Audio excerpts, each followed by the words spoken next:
Deși nu ne dăm seama, fluctuațiile de temperatură din această perioadă sunt extrem de periculoase. După doar 15 minute de expunere directă la soare, pielea poate suferi arsuri, iar efectele se vor vedea în timp. Fie că sunteți în concediu la mare sau la munte, nu stați la plajă fără o cremă de protecție aplicată în prealabil.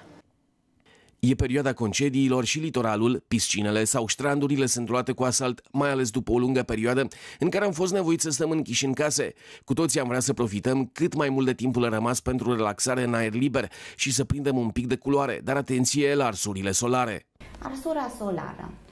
Afecțiune foarte frecventă acum, datorită expunerii la soare a pielii, o expunere nu neapărat cea mai potrivită. Și mai ales, cum ați și spus, după o perioadă în care restricțiile au fost și recomandările de a sta cât mai mult în casă, lumea acum profită și până la urmă este absolut normal. Toată lumea vrea, după o perioadă lungă de stat în casă, de a se expune un pic la soare și atunci exagerează.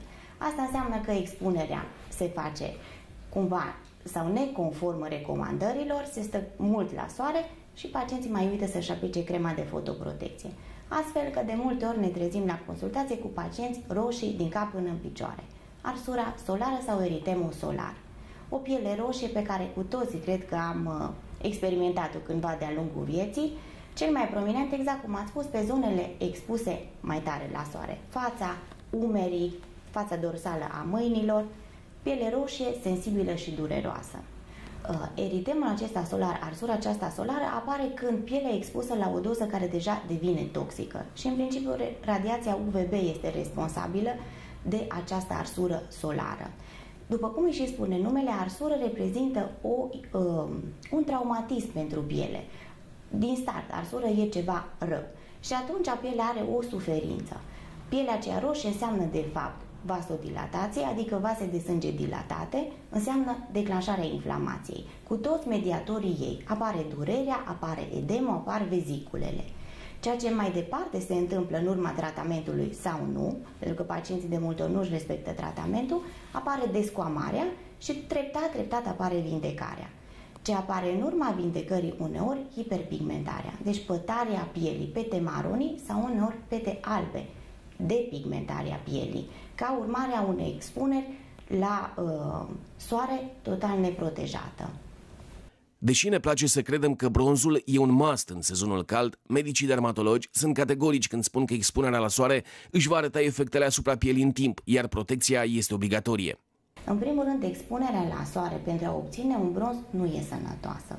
Chiar dacă tuturor ne place pielea ușor bronzată sau mai bronzată, nu este sănătos. Nu există conceptul ăsta de bronz sănătos. Ideal ar fi tot timpul să protejăm și pe tot parcursul anului să protejăm fața, gâtul și decolteul de zonele mai expuse, iar pe corp tot timpul o expunere cu cremă de fotoprotecție. Asta înseamnă cumva facem ceva proactiv, preventiv pentru a proteja pielea pe viitor. Adică cumva o protejăm de a nu dezvolta la un moment dat un cancer de piele. Pentru că aici se rezumă fotoprotecția la a face prevenția activă din partea pacientului asupra cancerului de piele. Ce fac doctorii ca și prevenție? Urmărirea nevilor, urmărirea periodică, deci dermatoscopia cu scop de screening, rol de prevenție a cancerului de piele. Deci o expunere pentru a obține un bronz nu putem să spunem că e nici sănătoasă, nici recomandată. Dacă într-adevăr vrem puțin să, la trecerea de la sezonul de iarnă la cel de vară, să avem o culoare mai plăcută la piele, să nu fim chiar albi, atunci se recomandă expunerea între anumite intervale orare și tot timpul prin aplicarea acestei creme de fotoprotecție, care are rol și pentru a preveni îmbătrânirea pielii și pentru a preveni cancerul de piele. Ideal ar fi să se folosească produse dermatocosmetice, deci produse care se găsesc în farmacii, care au filtre anti-UVA, UVB sau lumină albastră brevetate, ceea ce duce la o eficiență mai crescută a produsului e gradul de fotoprotecție, adică filtrele 50 plus filtrează sau asigură o filtrare aproape de maxim. Filtrele cu cât sunt mai reduse, SPF 30, SPF 20, asigură o protecție mai redusă. Și atunci ideal ar fi, ca să ne protejăm cât mai mult, să folosim produsele care merg cât mai mult spre 50 plus.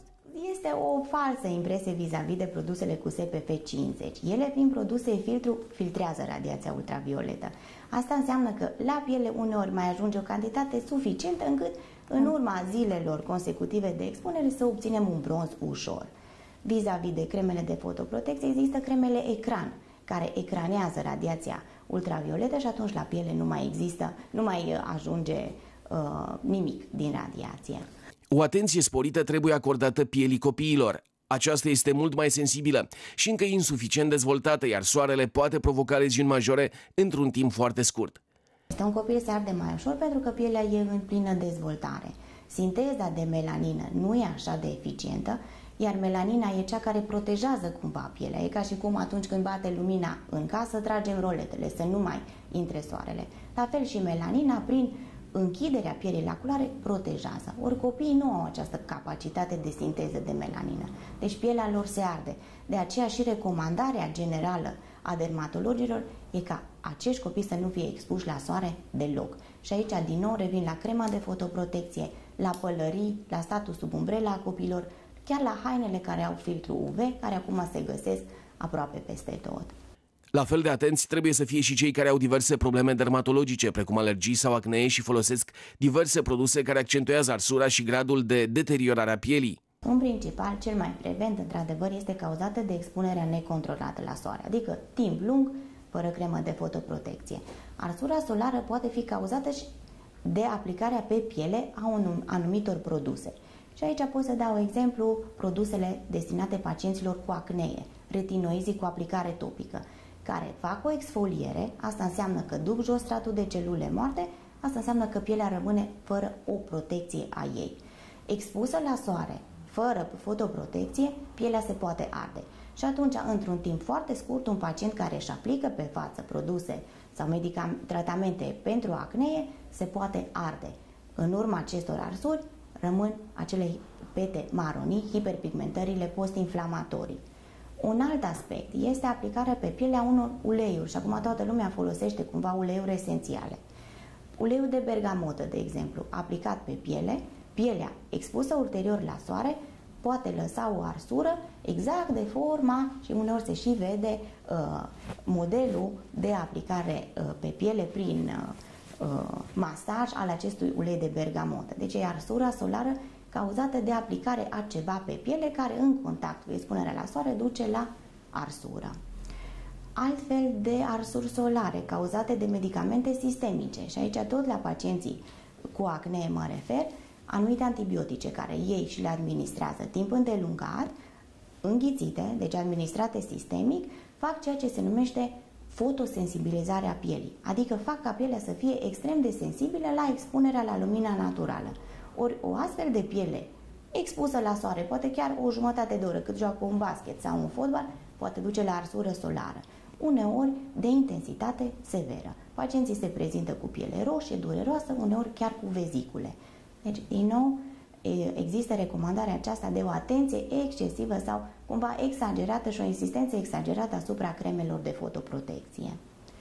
Tratamente anti-aging, de exemplu, cu retinol, produse care conțin retinol, aplicate pe piele în scop anti-aging, acea piele expusă la soare fără fotoprotecție poate duce la arsură solară. Deci sunt și cauze cumva externe care duc la așa ceva. Indiferent de situație, nu ignorați arsurile și nu le tratați după ureche. În momentul în care pielea devine roșie și dureroasă, e momentul să vă adresați medicului dermatolog. Netratate corespunzător, leziunile pot duce în timp la apariția unor afecțiuni mult mai grave, inclusiv a cancerului de piele.